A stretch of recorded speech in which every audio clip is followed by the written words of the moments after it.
నమస్కారం. ఎల్ఐసి జీవన్ ఆనంద్ ఈ పేరు విననివాళ్లు బహుశా ఉండరేమో. చాలా పాపులర్ పాలసీ ఇది. అయితే అందరూ అనుకుంటున్నట్టు ఇది నిజంగా అంత మంచిదేనా? మన డబ్బుకు సరైన విలువ ఇస్తుందా? రండి, ఈరోజు ఈ పాలసీని పూర్తిగా విడమర్చి చూద్దాం. అసలు కథేంటో తెలుసుకుందాం. జిందగీకే సాత్ భీ జిందగీకే బాద్ భీ. ఈ ఒక్క స్లోగన్ చాలు ఈ పాలసీ ఎందుకంత ఫేమస్ అయిందో చెప్పడానికి. అంటే బ్రతుకుండగా మనకు డబ్బు వస్తుంది, మనం లేకపోయినా మన కుటుంబానికి భరోసా ఉంటుంది అనే ఒక అద్భుతమైన వాగ్దానం. ఇదే కదా అందరినీ ఆకర్షించేది. సరే, మరి లోతుగా వెళ్దాం. ముందుగా అసలు ఈ పాలసీ ఏంటి, దాని రూల్స్ ఏంటి అని చూద్దాం. ఆ తర్వాత రమేష్ అనే ఒక వ్యక్తి కథ ద్వారా ఇది ఎలా పనిచేస్తుందో అర్థం చేసుకుందాం. తర్వాత వాస్తవంలో ఎదురయ్యే కొన్ని సమస్యల గురించి మాట్లాడుకుందాం.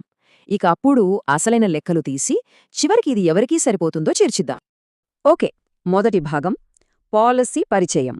అంటే ప్లాన్ నంబర్ 715 యొక్క ప్రాథమిక వివరాలేంటో ఇప్పుడు తెలుసుకుందాం. ఇక్కడ చూడండి, ఈ పాలసీని చాలా విస్తృతమైన ఏజ్ గ్రూప్ వాళ్ల కోసం డిజైన్ చేశారు. 18 ఏళ్ల నుంచి 50 ఏళ్ల వయసు వాళ్లు ఎవరైనా సరే దీన్ని తీసుకోవచ్చు. అంతేకాదు, పాలసీ కాలాన్ని కూడా మనకు నచ్చినట్టు 15 సంవత్సరాల నుంచి 35 సంవత్సరాల వరకు ఎంచుకునే వీలుంది. ఫ్లెక్సిబుల్గా ఉంది కదా. ఇక రెండో భాగానికి వద్దాం. రమేష్ కథ.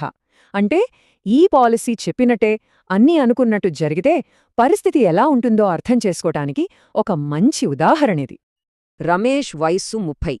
తన కుటుంబ భవిష్యత్తు కోసం 25 ఏళ్ల టర్మ్తో 5 లక్షల రూపాయల పాలసీ తీసుకున్నాడు. అతని ఆలోచన చాలా క్లియర్. తనకి వయసు పైబడ్డాక డబ్బులు రావాలి, మధ్యలో ఏమైనైతే ఫ్యామిలీకి ఆధారం ఉండాలి. సరే, 25 ఏళ్లు గడిచాయి. రమేష్ క్రమం తప్పకుండా ప్రీమియంలు కట్టాడు. ఇప్పుడు అతని చేతికి సుమారుగా 13 లక్షల రూపాయలు వచ్చాయి. అన్నిటికన్నా ముఖ్యమైన విషయమేంటంటే ఈ డబ్బు మీద ఒక్క రూపాయి కూడా ట్యాక్స్ కట్టక్కర్లేదు. ఇక్కడే అసలు విషయముంది. ఈ పాలసీలో ఉన్న ప్రత్యేకత ఇదే. మెచ్యూరిటీ డబ్బులు చేతికి వచ్చేశాయి కదా, ఇక కథ అయిపోయిందనుకుంటే పొరపాటే. రమేషు 75 ఏళ్ల వయసులో చనిపోయిన తర్వాత కూడా అతని కుటుంబానికి మళ్లీ ఆ 5 లక్షల రూపాయల బీమా డబ్బు అందింది. చూసారా, 2 సార్లు బెనిఫిట్ అన్నమాట. రమేష్ బ్రతికుండగా మెచ్యూరిటీ డబ్బుని ఎంజాయ్ చేశాడు. అతను లేనప్పుడు అతని కుటుంబానికి డెత్ బెనిఫిట్ రూపంలో ఆర్థిక భద్రత లభించింది. ఆ స్లోగన్ ఇక్కడ నిజమైంది. వినడానికి చాలా బావుంది కదా. పర్ఫెక్ట్ ప్లాన్లా అనిపిస్తోంది. కానీ నిజంగా అందరి అనుభవం ఇలాగే ఉంటుందా? ఇందులో ఏమైనా నష్టాలుండే అవకాశముందా? ఇప్పుడు మూడో భాగానికి వద్దాం. వాస్తవం. అంటే ఈ పాలసీలో ఎదురయ్యే సాధారణ సమస్యలు, రిస్కులు ఏమిటో 3 ముఖ్యమైన పాఠాల ద్వారా తెలుసుకుందాం. మొదటి పాఠం సురేష్ కథ నుండి. అతను పాలసీ తీసుకుని 3 ఏళ్లకే మధ్యలో ఆపేశాడు. ఫలితంగా తను కట్టిన డబ్బులో సగానికి పైగా కోల్పోయాడు. సో ఇది లాంగ్ టర్మ్ కమిట్మెంట్. మధ్యలో ఆపితే భారీ నష్టం తప్పదు.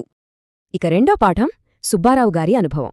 20 ఏళ్ల తరువాత చేతికి 20 లక్షలు వస్తాయని ఆయన ఎంతో సంతోషంగా ప్లాన్ చేసుకున్నారు. ఆ రోజుల్లో 20 లక్షలంటే చాలా పెద్ద మొత్తం. అనుకున్నట్టుగానే 20 ఏళ్ల తర్వాత ఆయనకి ఆ 20 లక్షలు వచ్చాయి. కానీ ఈ మధ్యలో ద్రవ్యోల్బణం అంటే ధరల పెరుగుదల అనే ఒక అంశముంది. దానివల్ల ఆ డబ్బు విలువ భారీగా పడిపోయింది. ఒకప్పుడు ఆ డబ్బుతో ఇల్లు, కారు కొనేయచ్చు అనుకున్నారు. కానీ ఇప్పుడు అదే 20 లక్షలతో ఒక చిన్న స్థలం కొండమే గగనమైపోయింది. అంటే నంబర్ అదే అయినా దాని కొనుగోలు శక్తి పూర్తిగా మారిపోయింది. ఇక మూడో పాఠం వెంకట్ కథ. అతను కొంచెం లెక్కలు వేసి చూశాడు. అప్పుడు తెలిసింది ఈ పాలసీ ఇచ్చే రాబడి మార్కెట్లో ఉన్న ఇతర ఆప్షన్స్తో పోలిస్తే చాలా తక్కువని. దీన్నే మనం ఆపర్చ్యూనిటీ కాస్ట్ అంటాం. అంటే ఇక్కడ మన డబ్బు 5-6% చొప్పున పెరుగుతుంటే అదే డబ్బుని మనం పీపీఎఫ్లో పెట్టుంటే 7% పైన వచ్చేది. లేదా మ్యూచువల్ ఫండ్స్లో అయితే 12-15% కూడా వచ్చే అవకాశం ఉండేది. ఆ అదనపు రాబడిని మనం కోల్పోతున్నామన్నమాట. నాలుగవ భాగం సంఖ్యల విశ్లేషణ. కథలు, ఉదాహరణలు అన్ని పక్కన పెట్టి ఇప్పుడు సూటిగా లెక్కల్లోకి వెళ్ళిపోదాం. ఎంత కడితే మనకి ఎంత తిరిగి వస్తుందో స్పష్టంగా చూద్దాం. ఇందాక మనం చూసిన రమేష్ ఉదాహరణనే తీసుకుంటే 25 ఏళ్ల కాలంలో అతను కట్టే మొత్తం ప్రీమియం సుమారుగా 5,60,000 రూపాయలవుతుంది. దీనికి బదులుగా 55 ఏళ్ల వయసులో మెచ్యూరిటీ కింద 13 లక్షలు వస్తాయి. ఆ తర్వాత కూడా 5 లక్షల లైఫ్ కవర్ కొనసాగుతుంది. సో మొత్తం మీద అందే ప్రయోజనం 18 లక్షల వరకు ఉండొచ్చు. ఇక చివరి భాగం. అన్ని విషయాలు చూశాం, లెక్కలు కూడా పరిశీలించాం. ఇప్పుడు మనం తేల్చుకోవాల్సిన ముఖ్యమైన ప్రశ్న, ఈ పాలసీ ఎవరికి సరిపోతుంది? ఒకసారి క్లుప్తంగా చూస్తే దీనిలో మంచి విషయాలు: డ్యూయల్ బెనిఫిట్, ట్యాక్స్ లేని రాబడి, గ్యారంటీతో కూడిన పొదుపు.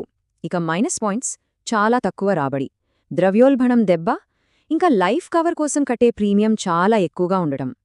అవును, ఇక్కడ మనం ఒక కీలకమైన పోలిక చూడాలి.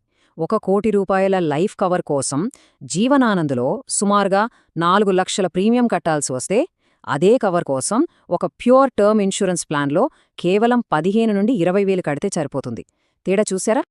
చివరిగా, నిర్ణయమనేది మన ప్రాధాన్యతలపై ఆధారపడి ఉంటుంది. రాబడి తక్కువైనా పర్వాలేదు, నాకు సింపుల్గా ఉండే ఒక గ్యారంటీ ప్లాన్ కావాలి, రిస్క్ వద్దు అనుకునేవాళ్లకి ఇది నచ్చొచ్చు. లేదు, నేను కొంచెం రిస్క్ తీసుకోగలను కాని నా డబ్బు బాగా పెరగాలి అనుకునేవాళ్లు ఇతర మార్గాలను అన్వేషించడం మంచిది. ఈ ప్రశ్నకొచ్చే సమాధానమే ఈ పాలసీ ఎవరికి సరైనదో తేలుస్తుంది.